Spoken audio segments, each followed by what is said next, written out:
In this video, we're going to be showcasing 5 really cool and custom builds from the MakerPipe community. We've got a mini truck rack, a greenhouse, marching band banner frames, a garden drying rack, and a pond cover. All kinds of awesome builds. Let's jump in and check them out. First up, we've got this mini truck flower rack. This comes from Levi, and this is really cool. And he's got a full build breakdown and a full video on this that you can check out that I'll link down below.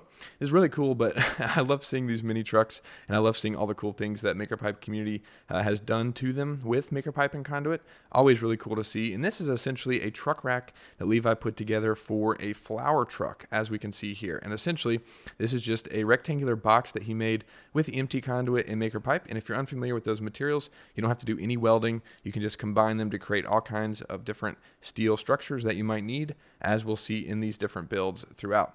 But essentially, this is a box that he put together, and if we go back to the earlier photos, we can see it's essentially just this rectangular frame that he used the MakerPipe 90-degree connectors in the corners to create, and then he basically just modified this frame, added some wood paneling to it, and made it so that these panels can hinge down, as we can see in this later photo here, and it looks so cool.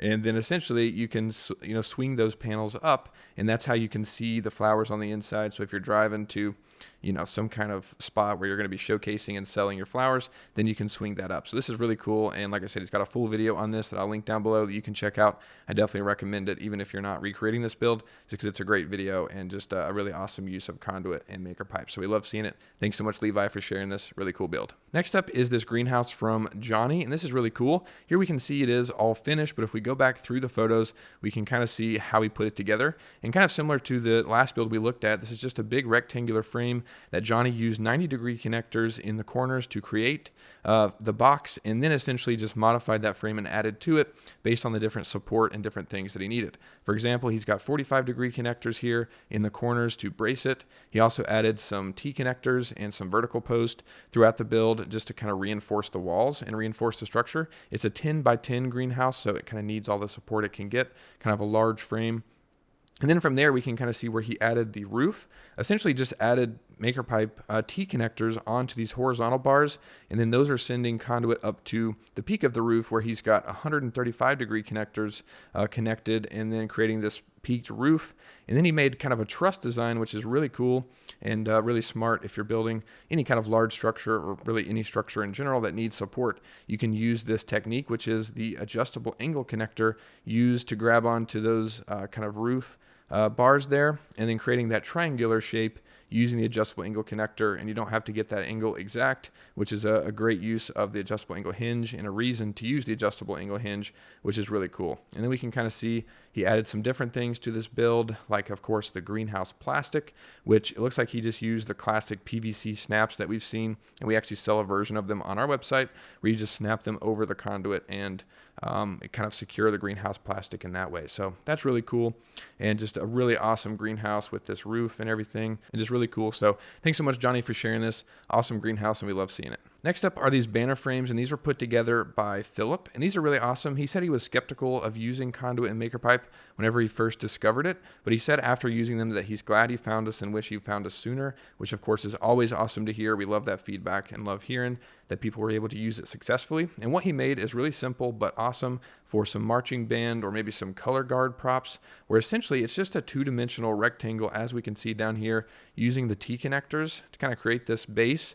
And then from there, he's using more T connectors to grab onto those horizontal bars, and then just sending the verticals up, and then creating another rectangle using just really a bunch of T connectors that he can then pull the banners tight and secure them to the frame. And I'm pretty sure he used zip ties, we can see in this photo, grabbing onto the bars and going through the grommets of the banner. So that's really cool, and just a really simple build, but really awesome. And the best part is, as the themes change in the future for different marching band shows, they can swap out these banners, and then essentially they could take down or take apart the conduit and the connectors and reuse them for different frames in the future. So that's really cool, and just an awesome build. Love seeing it. So thanks so much, Philip. Really awesome job. Next up is a drying rack from Raymond, and we highlighted this in a full build breakdown that you can check out if you want some really granular details. But essentially, this is just a drying rack that he put together in his garden using a combination of Unistrut and EMT Conduit, which is really awesome. Not something we really see a lot of from the community, but a really great idea to get the best of both materials, utilizing that Unistrut and then, of course, the EMT Conduit as well. And he basically just created this V-shaped frame with hardware cloth attached to it so that he could dry out his plants here. And he used a variety of connectors from the adjustable angle hinge there grabbing on, a ton of T connectors, and then the 90-degree connectors are what's being used in the middle there to create that V shape. So a ton of good ideas in this and just a really awesome build. And like I said, we did a build breakdown that you can check out if you want some more details on the connectors used and kind of the techniques involved. But a really awesome idea and just really cool. So thanks so much, Raymond, for sharing this. Last but not least is a pond cover that was put together by John. We've seen a number of these in the community in the past, and usually we see them flat, but this one is really cool because it incorporates a lot of bends into it using a handheld pipe and tube bender and essentially just creating this kind of dome shape that goes over top of the pond. That is really cool. It just looks fantastic as we can see here. And like I said, you can use a handheld pipe and tube bender that's really inexpensive and takes some practice, but once you get used to it, you can make some really cool things like this. And we have a full tutorial on bending with EMT or bending with that handheld pipe and tube bender. And I'll link that down below if you want to check it out and learn how to do that, because it does allow you to do really cool stuff like this. But, you know, just really see some maker pipe T connectors in here, and then really just a lot of those bends to kind of make this shape and create this dome. And then he made the framework and then secured the netting to it. And that might even be hardware cloth, it looks like, for a more rigid solution, which is really cool. You can secure that to the frame with zip ties or metal zip ties. Number of ways you could do that, but just a really cool idea for this frame and some great techniques involved. So I hope you guys enjoyed this. All these builds will be linked down below if you want to check any of them out in more detail. If you like this video, leave a like and consider subscribing. Thanks so much for watching. I'll see you in the next one.